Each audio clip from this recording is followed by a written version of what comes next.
दोस्तों, बिग सोचो में खुशामदीद। रावी, सतलुज, ब्यास, जेहलम और चन्नाब का तारीखी इलाका जिसे पंच आब कहा जाता है, सदियों से आबाद है।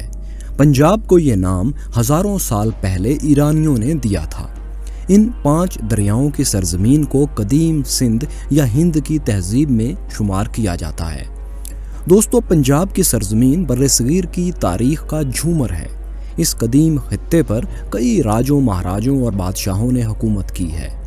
हजारों साल से आबाद ये खित्ता कई ऐसे तारीखी वाक़यात और अजीम सल्तनतों की गवाही देता है जो आज भी जुबान ज़द-ए-आम हैं। क़ब्ल अज़ मसीह के कई राजों, महाराजों के नाम आज भी इस खित्ते के तारीखी किरदारों में शामिल हैं। इन्हीं महाराजों में पंजाब की इस धरती के एक तारीखी किरदार राजा पोरस का जिक्र भी मिलता है, जिसने जेहलम के मुकाम पर फातिह आलम सिकंदर आज़म के साथ एक मशहूर जंग लड़ी थी। दोस्तों, राजा पोरस कौन था, इसकी सल्तनत कितनी वसी थी, जेहलम के मुकाम पर लड़ी जाने वाली जंग में सिकंदर आज़म को शिकस्त हुई थी या राजा पोरस को, ये सब हम इसी वीडियो में जानेंगे।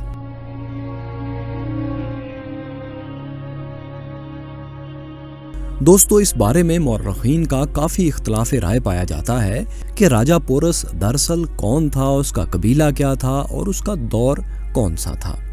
मुख्तलिफ तारीखी हवालों में पोरस नाम के एक से ज़्यादा पस मंज़र बताए जाते हैं। कुछ मौर्रखीन का ख्याल है कि राजा पोरस पोरादा के कदीम राजपूत ख़ानदान से था।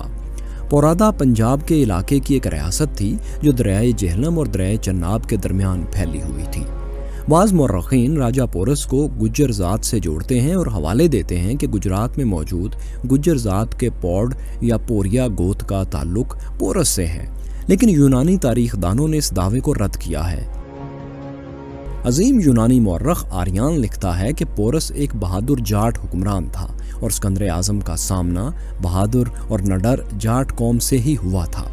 कुछ मौर्रखीन के मुताबिक पोरस या पोरोस लफ्ज़ पौरा से निकला है, जो कि एक कदीम कबीला था। हिंदुओं की मजहबी किताब ऋग्वेद में इस कबीले को पोरा कहा गया है। इस कबीले का जिक्र हिंदुओं की मुकद्दस मजहबी किताब महाभारत में भी मिलता है। यह कबीला क़ब्ल अज़ मसीह के दौर में टेक्सला और इर्द गिर्द के इलाकों में रहायश पजीर था और महाराजा पोरस का ताल्लुक इसी कबीले से था।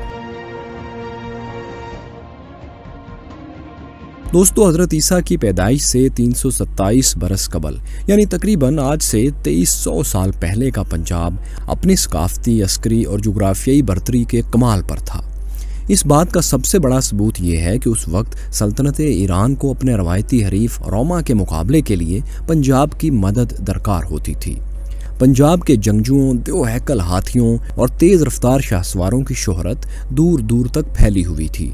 उसी दौर में राजा पोरस को अपनी खुद मुख्तार हुकूमत कायम करने का मौका मिला। राजा पोरस के अरूज के दौर में पंजाब मुख्तलिफ किस्म के रियासती तनाज़ात, तहरीकों और जंगजू कौमों की पेशकदमी का अखाड़ा बना हुआ था। टेक्सला और इर्द गिर्द के इलाकों में ईरानी सल्तनत का सूरज गुरूब हो रहा था। मौर्रखीन के मुताबिक इन्हीं गैर यकीनी हालात में मुख्तलिफ कबायली सरदार पंजाब में अपनी खुद मुख्तार हैसियत बनाने में मसरूफ़ थे।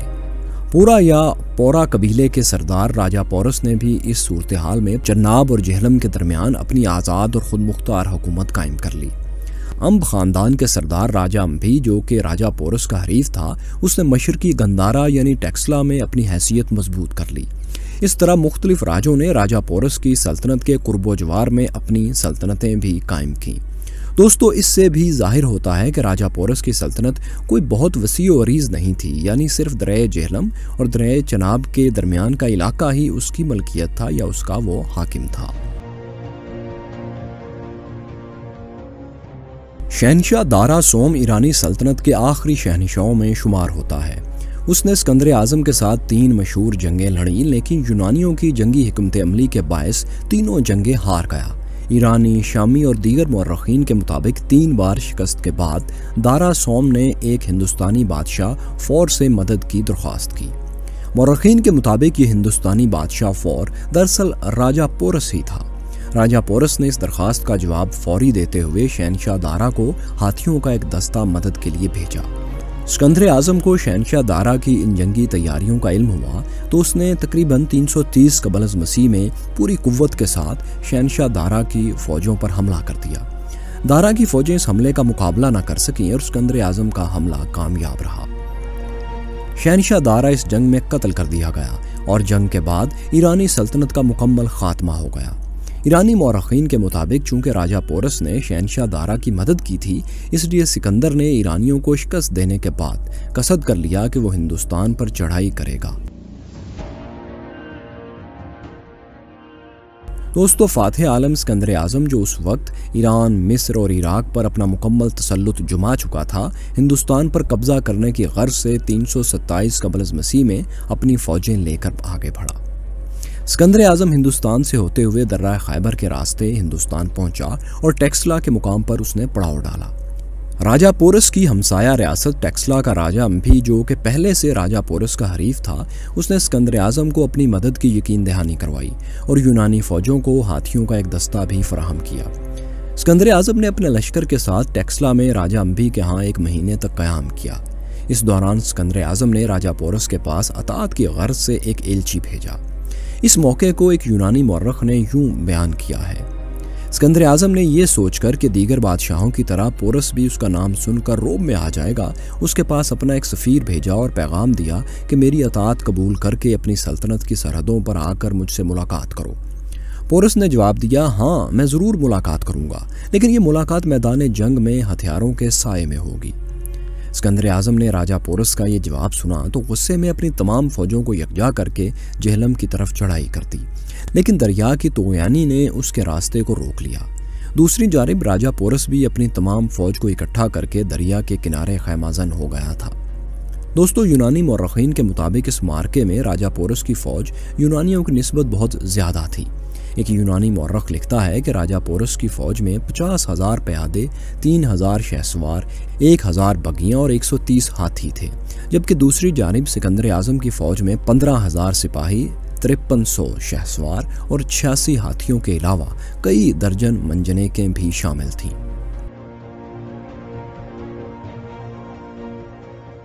यूनानी ज़राए के मुताबिक ये जंग जिस मुकाम पर हुई वो दरियाए जेहलम के किनारे एक जगह थी जिसको आज मौंग कहते हैं। ये इलाका मौजूदा पाकिस्तान के ज़िला मंडी बहाउद्दीन का हिस्सा है। 326 कबल मसीह में होने वाली इस जंग में दोनों फौजों के दरमियान दरियाए जेहलम हायल था और दोनों तरफ बेचैनी सी पाई जाती थी। सिकंदर को पोरस के हाथियों से खतरा था क्योंकि उसकी फौजों को हाथियों के खिलाफ जंग लड़ने का कोई तजुर्बा नहीं था, लेकिन दूसरी जानिब उसे अपनी मुसलसल फतूहात का एक नशा सा भी था। सिकंदर आजम किसी सूरत भी यहाँ से वापस जाने को तैयार नहीं था। सिकंदर ने वहीं पर बेड़ा तैयार करवाया और बिल्कुल सामने से दरिया पार करने के बजाय 17 मील आगे का मुकाम चुना। दोस्तों, ये मुकाम मंगला डैम के करीब पड़ता है आज के हिसाब से। ये मुकाम ढूंढने के बाद सिकंदर ने कुछ हफ्ते इंतजार किया और एक तूफानी रात दरिया पार करके किनारे के दूसरी जानिब अपनी फौजों के साथ उतर गया। दूसरी जानिब पोरस की फौज भी इसकी नकलो हरकत पर नजर रखे हुए थी। सिकंदर जहां उतरा वहां पोरस की फौज का एक दस्ता मौजूद था जिसकी कमान पोरस के बेटे के हाथ में थी, लेकिन ये दस्ता सिकंदर आजम का मुकाबला करने में जाहिर है बुरी तरह नाकाम रहा और राजा पोरस का बेटा मारा गया। पोरस को इसकी खबर हुई तो वो अपने लश्कर को लेकर उस मुकाम की तरफ बढ़ा। दोनों फौजें आमने सामने हुई और एक घुमसान का रन पड़ा।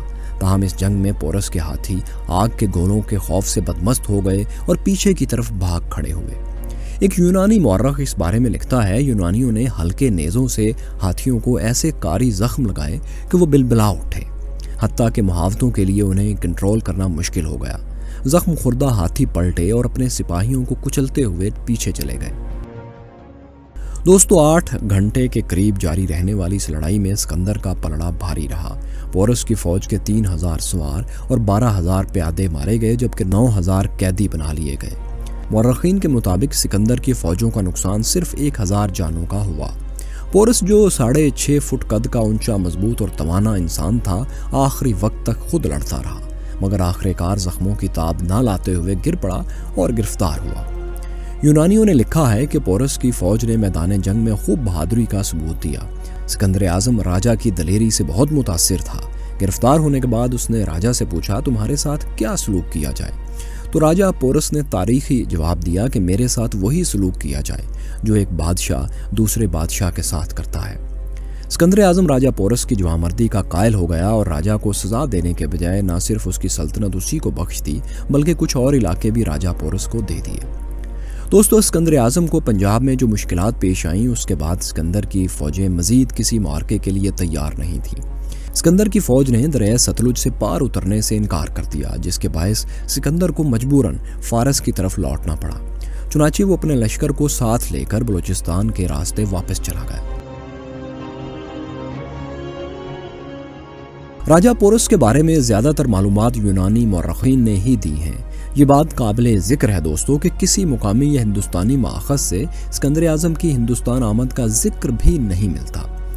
अगर यूनानी मौरख ना लिखते तो शायद हमें कभी इल्म ही ना हो पाता कि सिकंदर ने पंजाब के इस इलाके में हिंदुस्तान की तरफ हमला किया था। दोस्तों, सिकंदर आजम राजा पोरस से जंग करने के बाद वापस पलट गया और कहा जाता है कि वापसी पर 323 कबल मसीह बाबुल के मुकाम पर, यानी जहां आज इराक है, वहां उसकी मौत हो गई। जबकि दूसरी जानिब राजा पोरस की मौत के मुतालिक काफ़ी इख्तिलाफ राय पाया जाता है। ज़्यादातर मौरखीन का ख्याल है कि सिकंदर से जंग के बाद राजा पोरस और हिंदुस्तान की पहली बाकायदा सल्तनत मौर्या के पहले राजा चंद्रगुप्त मौर्य ने बहुत सी मुहिम्मात में हिस्सा लिया।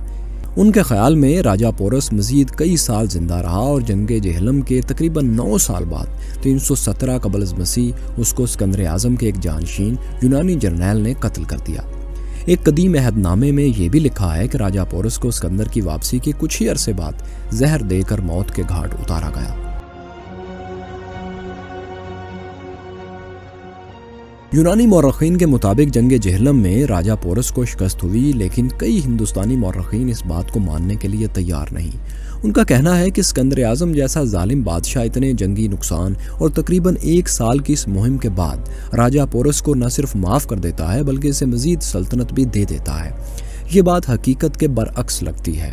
कुछ मौरखीन का यह भी कहना है कि चूंकि राजा पोरस के मुतालिक सारी तारीख यूनानियों ने लिखी है, इसलिए सिकंदर आजम को उन्होंने फातेह करार दिया है, जबकि असल में सिकंदर आजम को यहाँ शिकस्त हुई थी। बहरहाल हकीकत जो भी हो, ये बात साबित शुदा है कि राजा पोरस के साथ होने वाली ये जंग सिकंदर आजम की आखिरी जंग थी। दोस्तों, राजा पोरस और सिकंदर आजम की इस जंग के नतीजे के बारे में मौरखीन का इख्तलाफ तो शायद कभी ख़त्म ना हो पाए, लेकिन आप हमें बताइए कि कदीम पंजाब के इस तारीखी किरदार के मुताल्लिक हमारी ये वीडियो आपको कैसी लगी। कमेंट्स में अपनी राय ज़रूर दीजिए। शुक्रिया।